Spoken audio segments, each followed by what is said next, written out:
Hei si kura-kura ninja, dulu mohon-mohon masuk kuasa jadi pengacara aku kasus Ahmad Dhani. Biar dia top, hanya satu kali sidang langsung gue pecat. Sidang di PN Jakarta Selatan, pengacaranya saya nampak di video di YouTube. Kok ditolak? Saya nolong dia. Dia nggak pernah bayar saya. Farhad, jangan kau nambah-nambah lagi, ya. Saudara RAN ini dulu pernah jadi pengacara, membantu saya cuman satu kali sidang dalam perkara Ahmad Dhani, satu kali sidang saksi. Satu kali doang karena dia ingin ngetok, ingin membantu, nggak bayar, gratis, ya. Orang yang pernah membantumu, yang menyelamatkan kamu dari penjara. Saya yakin laporan Farhad terhadap Densu nggak akan membuat Densu masuk penjara. Aja, kau dulu pernah menghina pengadilan, pernah mempermalukan hakim jaksa, teriak-teriak di pengadilan. Nah, sekarang kau duduk di kursi pengadilan sana, ya. Jadi jangan lawan-lawan Farhad Abbas. Farhad Abbas ini pengacara pembela kaum yang lemah. Selama ini kau mengata-ngatai saya di media sosial. Perseteruan antara Farhad Abbas dengan Rasman Nasution semakin memanas sekali ya teman-teman. Dan sebenarnya apa yang diperebutkan antara Farhad Abbas dengan Rasman Nasution ini berbulan-bulan tidak berhenti-hentinya berseteru. Dan jika kita penasaran, mari kita simak video selengkapnya. Yang menghebohkan bermula dari cuitan Farhad Abbas yang kira-kira berbunyi seperti berikut ini. Hei si kura-kura ninja, dulu mohon-mohon masuk kuasa jadi pengacara aku kasus Ahmad Dhani. Biar dia top, hanya satu kali sidang langsung gue pecat. Gak pintar, malu-maluin aja. Nah, perseteruan terbaru ini ternyata awal mulanya dari postingan ini ya. Jadi Bang Rasman itu dikatain kura-kura ninja lah ya, seperti itu ceritanya. Terus minta honor 50 juta buat uang saku ke umroh. Yang gak kukasih lah. Masih ada rekaman pura-pura suami istri nangis-nangis minta bantu damaikan sama istri gubernur yang saat itu dia tipu 1,4 miliar. Masih ada bukti LP dan tipu-tipunya itu. Mau buka-bukaan atau mau pura-pura ninjaan kita? Hah?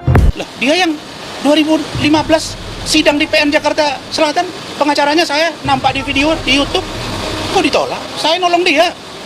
Dia nggak pernah bayar saya. Farhad, jangan kau nambah-nambah lagi, ya. Sekarang saya nggak pernah minta satu tim sama kau.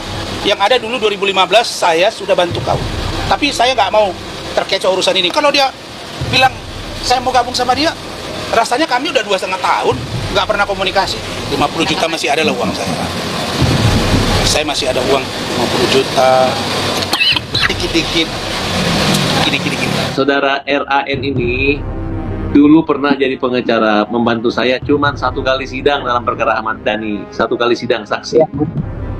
Satu kali doang karena dia ingin ngetok, ingin membantu, nggak bayar, gratis, ya.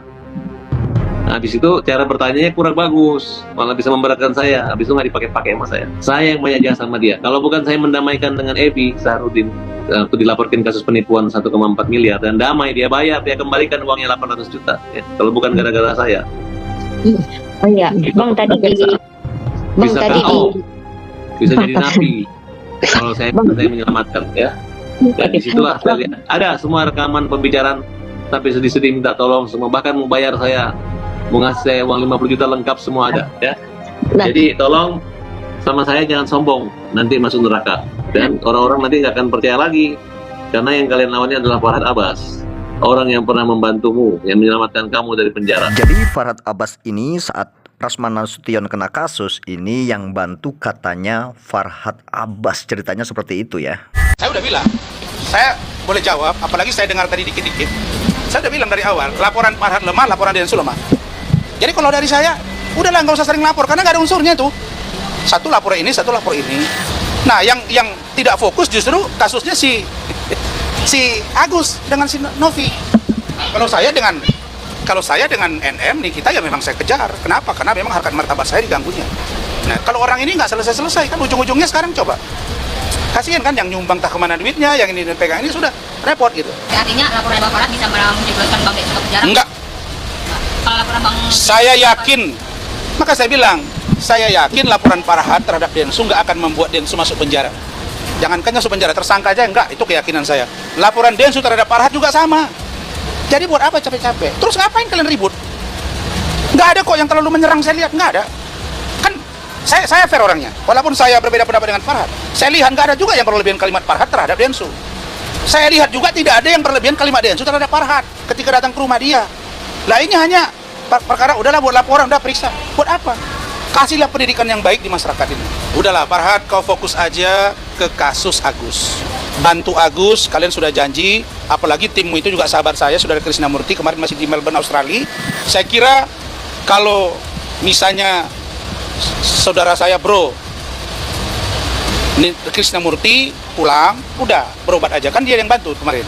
Saya tahu kalau yang lebih punya kemampuan dan keinginan itu kan kelihatannya bro saya Krisnamurti oke, Farhad juga oke.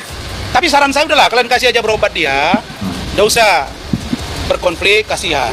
Nah katanya tadi saya dikirim itu ada curhatan gitu, betul ya? Ada curhatan Agus. Nah terus dibawa curhatan Agus, kemungkinan akan menarik kuasa dari Farhad. Ya, mudah-mudahan saja enggak. Itu kan saya lihat tadi di media sosial, tapi kan medsos ini kadang-kadang beritanya nggak benar. Kira-kira begitu. Ya itu lagi permasalahan hukum, jangan banyak komentar. Fokus saja di kasusnya sidang nanti, ya. Oke? Oke, Bang. Masih banyak laporan-laporan lainnya, termasuk laporan saya yang akan berjalan juga. Ingat aja, kau dulu pernah menghina pengadilan, pernah mempermalukan hakim jaksa, teriak-teriak di pengadilan. Nah, sekarang kau duduk di kursi pengadilan sana ya. Jadi jangan lawan-lawan Farhad Abbas. Farhad Abbas ini pengacara pembela kaum yang lemah. Nah, ini kata Farhad Abbas, katanya Farhad Abbas ini pengacara pembela kaum yang lemah, katanya seperti itu ya. Selama ini kau mengata-ngatai saya di media sosial tanpa kau head to head dengan Rasman. Tapi di persidangan kau akan head to head dengan Rasman dan saya akan buka. Ingat aja. Dan saya sudah punya data, tim, dan ingat. Pada prinsipnya saya sih menyerahkan pada hukum. Saya nggak mau takabur atau mau sombong gitu. Ya, artinya saya nggak mau juga dianggap nakut-nakutin orang. Tapi yang jelas kalau orang bilang saya mengancam salah alamat.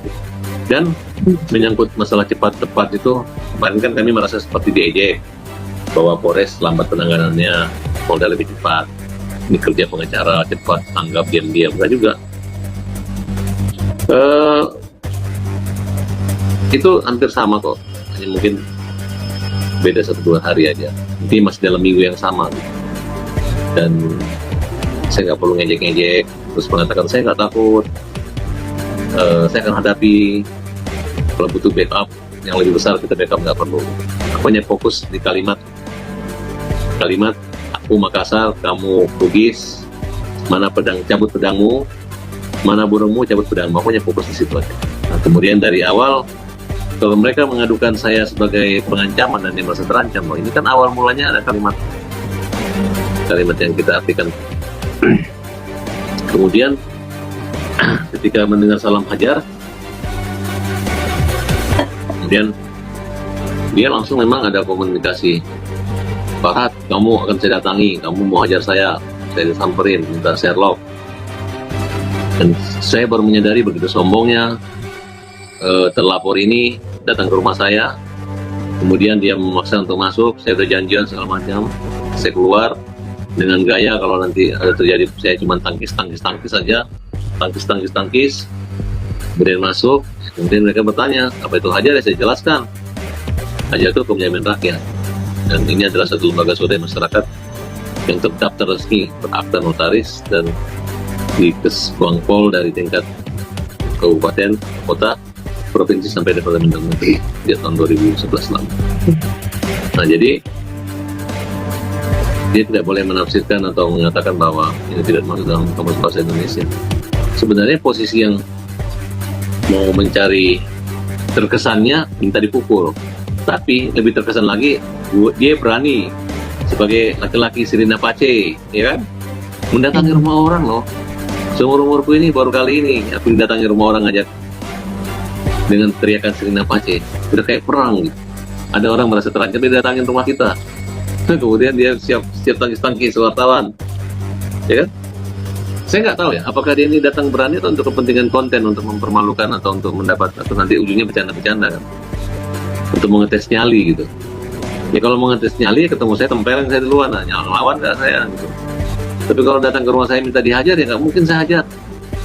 Dia untuk meyakinkan dia nggak akan lapor polisi. Buktinya dia lapor juga kan, nggak dihajar aja dia lapor gitu.